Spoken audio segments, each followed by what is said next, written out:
Students, next हमारा topic है ईद-आइन। इस्लाम ईद-आइन कहते हैं कि दो ईदों के इकट्ठे नाम जब लिखे जाते हैं। इस्लाम में खुशी के जो त्यौहार मनाए जाते हैं, इनमें से एक ईद उल फितर और दूसरा ईद उल अज़हा है।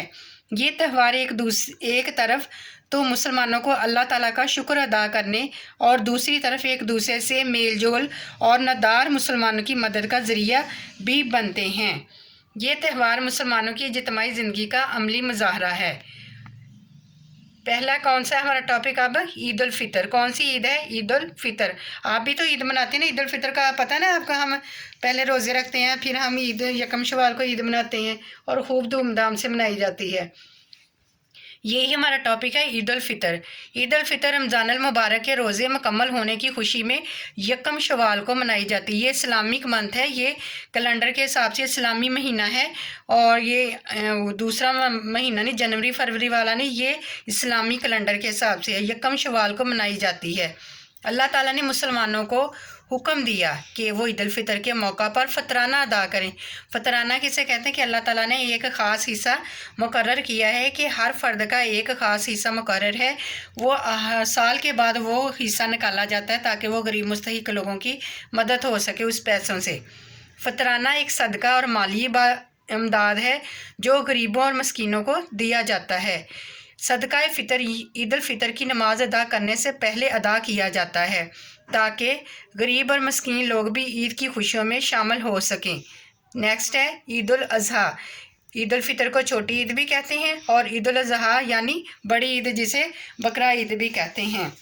ईद उल अज़हा माह ज़िलहज की 10 तारीख को मनाई जाती है। इस्लामी कैलेंडर के हिसाब से ज़िलहज की 10 तारीख को मनाई जाती है। ये ईद किन की याद में मनाई जाती है? अब हम रीड करते हैं।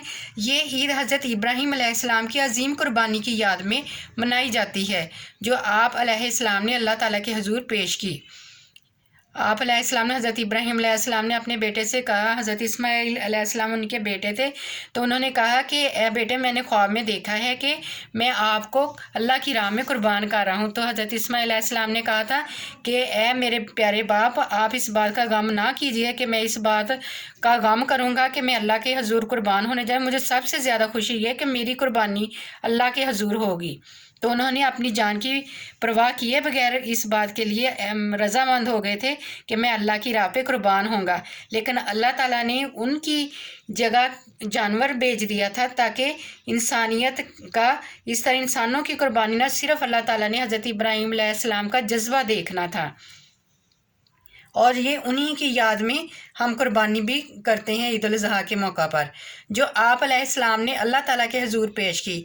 ईद उल अज़हा के मौका पर जानवरों की कुर्बानी अल्लाह ताला के हुजूर पेश की जाती है और इसीलिए हम जो जानवरों की कुर्बानी करते हैं, इसी वजह से करते हैं कि ये अल्लाह ताला के हुजूर कुर्बानी पेश की जाए। जानवर ज़िबा करके मुसलमान इस हकीकत का ऐलान करते हैं कि इनका जानो माल अल्लाह ताला ही के लिए है और उसी के लिए कुर्बान करने को तैयार हैं। क्यों हम अपने पैसों को, हम चीज़ों को नहीं अहमियत देते, हम अल्लाह ताला के हुक्म को मद्देनज़र रखते हैं। कुर्बानी करना हर उस मुसलमान पर लाजिम है जो मालदार हो और उसकी ताकत रखता हो कि उसके जेब इस बात की इजाज़त देती है कि उसके पास इतने पैसे हों कि वो कुर्बानी का जानवर ख़रीद सके। कुर्बानी का गोश्त खुद भी खाया जाता है, रिश्तेदारों, गरीबों और मस्कीनों में भी बांटा जाता है। इससे क्या होता है? इससे बाहमी अखुव्वत और हमदर्दी बढ़ती है।